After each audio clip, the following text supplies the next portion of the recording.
34वीं पीढ़ी के महाराजा वल्लभ सेन जी के घर बालक अग्रसेन का जन्म होता है। बालक अग्रसेन की कुंडली देखकर ज्योतिषी ऐलान करते हैं कि ये बालक परम प्रतापी प्रजापालक महान शासक बनेगा और इसका कुल इसके नाम से जाना जाएगा। बालक अग्रसेन को शिक्षा ग्रहण करने के लिए मुनि तानदेय के आश्रम में भेजा जाता है, जहां से युवा अग्रसेन अच्छा शासक और मार्गदर्शक बनने के गुण लेकर निकलते हैं।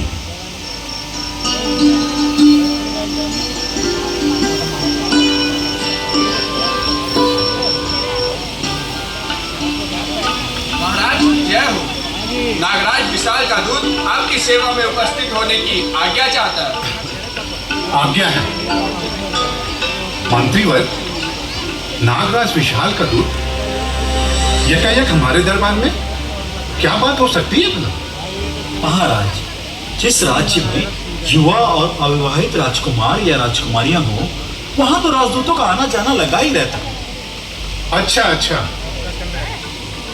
नागराज विशाल का दूत कुमार अग्रसेन के लिए विवाह का प्रस्ताव लेकर के आया है। हाँ महाराज, नागवंश की राजकुमारी माधवी अत्यंत रूपवान, गुणवान और सुशील कन्या। वे जब राजकुमार अग्रसेन के साथ खड़ी होंगी तो साक्षात लक्ष्मी नारायण प्रतीत होंगे। मेरी आपसे प्रार्थना है, आप यह विवाह का प्रस्ताव स्वीकार करें।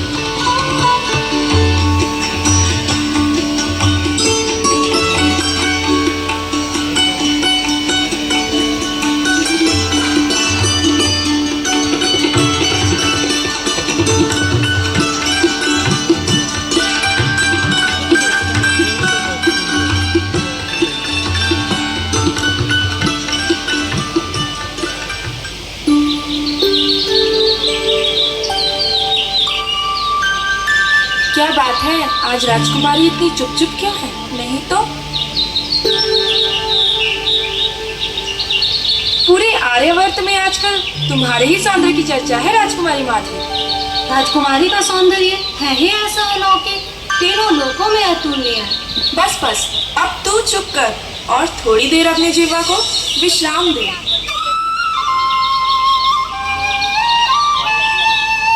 सुना है देवराज इंद्र ने तुम्हारे संग विवाह का प्रस्ताव नागराज के पास भेजा है।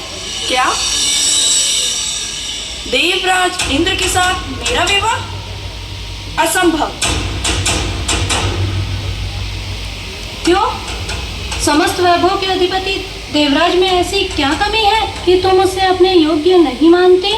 देवराज के अंतःपुर की भीड़ में सम्मिलित होने की कोई आकांक्षा नहीं है मुझे। ऐसा वैभव नहीं चाहिए। देवराज इंद्र शक्तिशाली तो है ही, अत्यंत अहंकारी भी है। यदि नागराज ने उनके प्रस्ताव को ठुकरा दिया तो वह क्रोधित होकर कोई भी अनिष्ट कर सकते हैं। मैंने जिन भुजाओं की कामना की है उनमें देवराज के किसी भी संभावित दुस्साहस का प्रतिकार करने की पर्याप्त क्षमता है। अरे प्रगल्भा, तुझे ज्ञात नहीं, राजकुमारी ने मन में तो प्रतापनगर के युवराज को बसा रखा है। अब वहां किसी अन्य के लिए स्थान कहाँ? नागराज का दूत विवाह का प्रस्ताव लेकर प्रतापनगर के लिए प्रस्थान भी कर चुका है।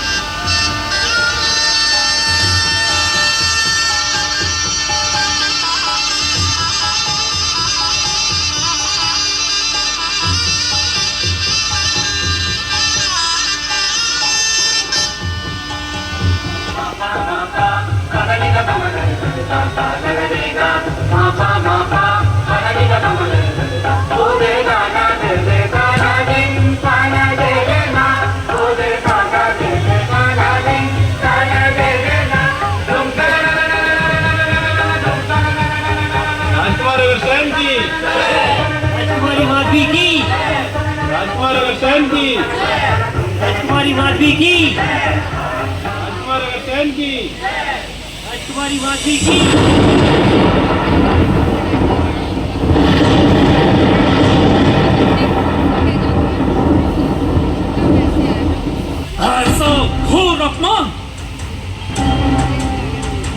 देवराज का इतना दुस्साहस कि मेरे प्रस्ताव की अवहेलना करे।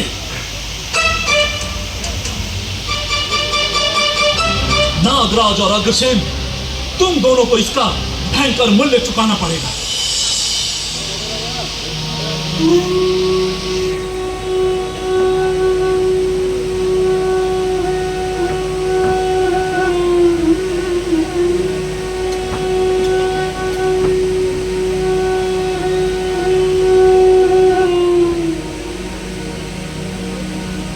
किंतु महाराज, एकाएक ये वानप्रस्थ आश्रम में जाने का विचार आपके मन में कैसे आया? नहीं मंत्रीवर, ये अचानक नहीं हुआ है। पिछले कई वर्षों से मैं यही सोच रहा था कि अब राज सिंहासन पर अग्रसेन को ही बैठना चाहिए। वह एक कुशल प्रशासक, प्रजावत्सल, आदर्शवादी और मानवीय गुणों से परिपूर्ण है। जंग के छठे दिन ही विप्रराज ने उसके विषय में भविष्यवाणी